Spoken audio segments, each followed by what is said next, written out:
Notwithstanding the fact that we lowered the annual fee, we lowered the trackage from $630 down to $400. It's a significant reduction.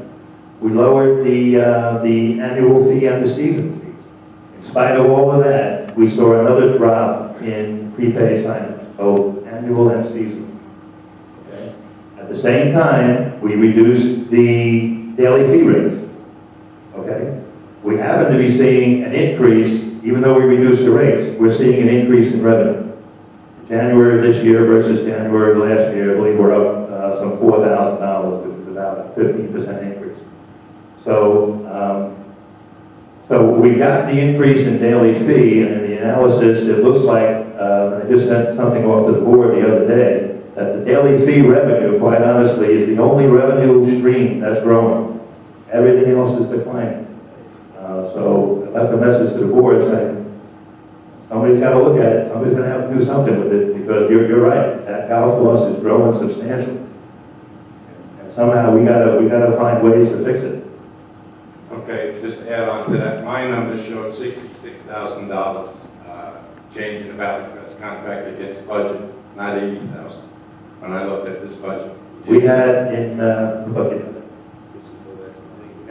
got to look at golf course and common grounds, the two together. We had $1 million, around it now, about $1.010 million in the budget that I had, and the Valley Crest contract came in at $930.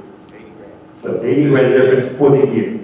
I'll look it over. I could be mistaken on that. Okay. Yeah, well, if your numbers don't match mine, let me know, and I'll show you. We'll look at this, the two sets, make sure we have the same budget we're looking at. Let me just finish up with my final line, and then, I mean, I was totally shocked to find out that we went 79% for golf course versus common ground. But again, you're relying on the 65-35. That was not a proper allocation. I totally agree with you, but as a resident, I didn't know that. Nor did anybody else, and we're all in shock. And I pointed out to the board that the association has been significantly underreporting the true cost of the golf maintenance over all those years. But also the residents are shocked that's come on us at the last minute like this. Yeah, I understand. All right, finally, I want to just bring up one other point I have here. Since we are moving approximately $200,000 from common ground to golf course maintenance, let me read it here so I don't forget it. The common ground funding of $31.19 should be reduced immediately to $19.25 and reflected as so in the Heritage Funds Community Association analysis of the 175 monthly. And the assessment of $11.94 that you would say should be assigned to golf operations to pick up that $200,000. Anybody disagree with that? No, you get the number. I mean, I'll check on the numbers, but I guess the question is, I'll leave it to Bill, as to whether he wants to, when we revise the budget, you want to send out, we do an analysis every year for the residents that shows where the $175 is.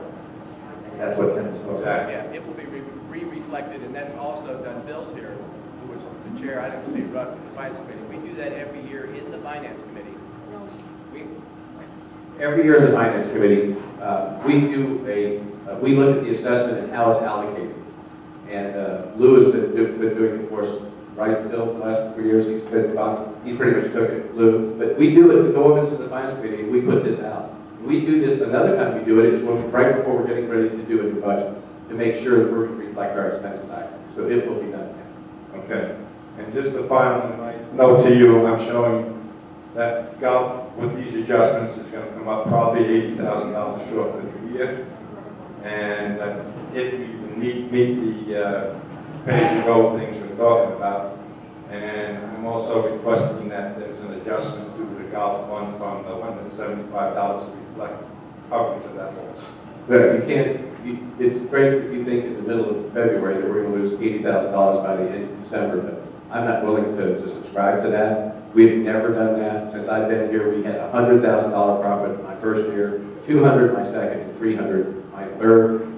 We can make adjustments throughout the year, so there will not be an $80,000 loss at the end of the year. So I'm not willing to make that adjustment a month and a half into a budget. Okay, thank you for your questions.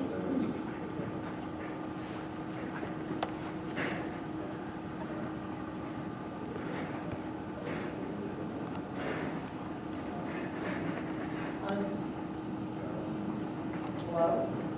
Hello? Is it on? You have to turn it like this, pointed towards you. There. Oh, like this? Oh. All right. This may seem like a very silly question, but since Valley Crest doesn't do so much work on common grounds, I have sent a letter several times. Valley Crest, I had a back house in the back of my house. And Valley Crest knocked over the pole and the back house. And I know I sent a letter to you, Bill, and you said it would be sent to Valley Crest to take care of. This was several months ago. And I did send another letter, which I didn't receive a response to. I might seem like a silly thing to everybody, but they actually knocked it down and they put the pole standing, but there's no back house replacement.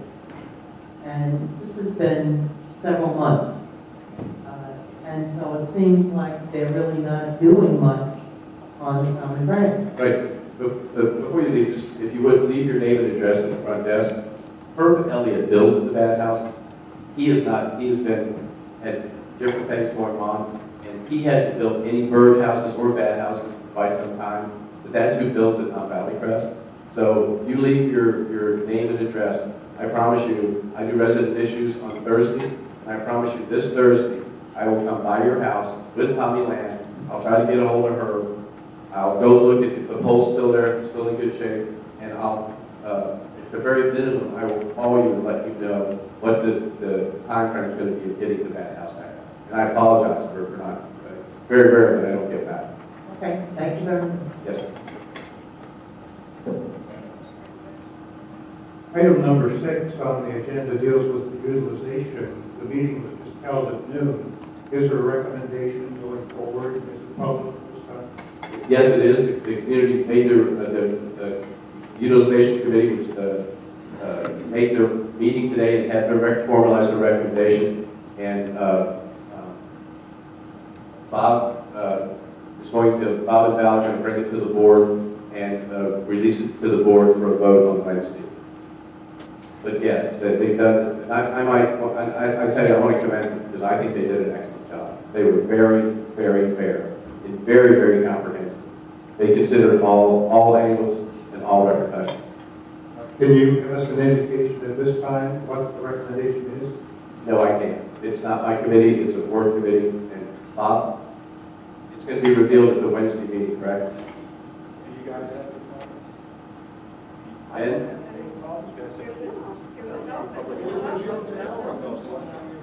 No, I know that. Bob's the liaison. This is his committee. This is his decision.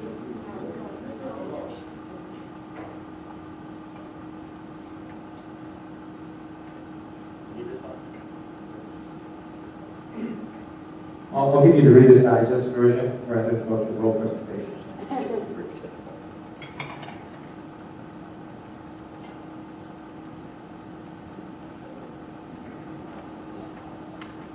Bear with me a minute.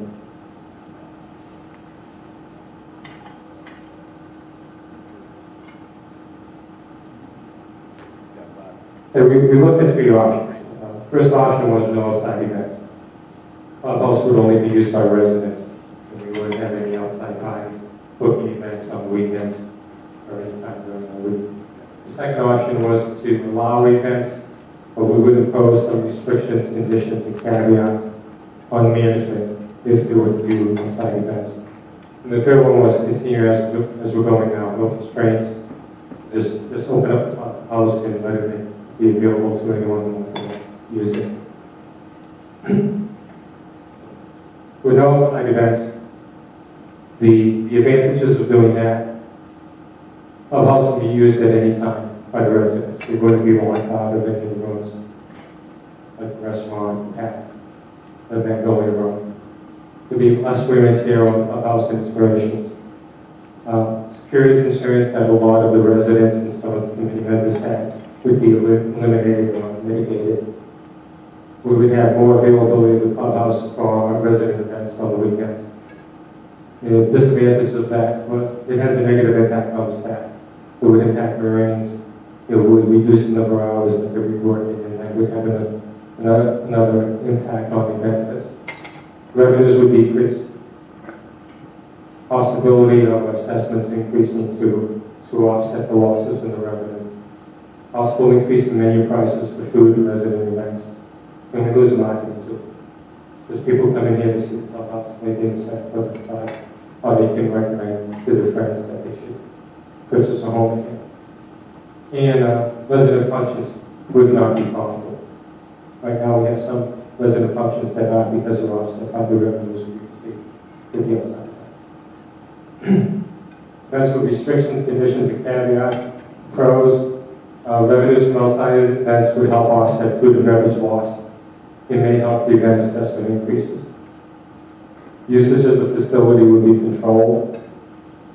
We still have an advertising tool with word of mouth. We could benefit by increased sales from the homes. I think that all of the residents' issues would be addressed in some of the caveats we identified. We'd have better scheduling to control open days. The committee felt that residents have first priority on the use of the clubhouse on weekends, and the outside events, so non-residents would have second choice. We would have more controls and enforcement in the current situation. We would codify what was required of management when we get to outside events. And the disadvantages, it could appear to diminish some of the data availability to outside events. Since we were first priority, there may be some outside residents who want this sort of thing, but we have to block that off because the residents want the package.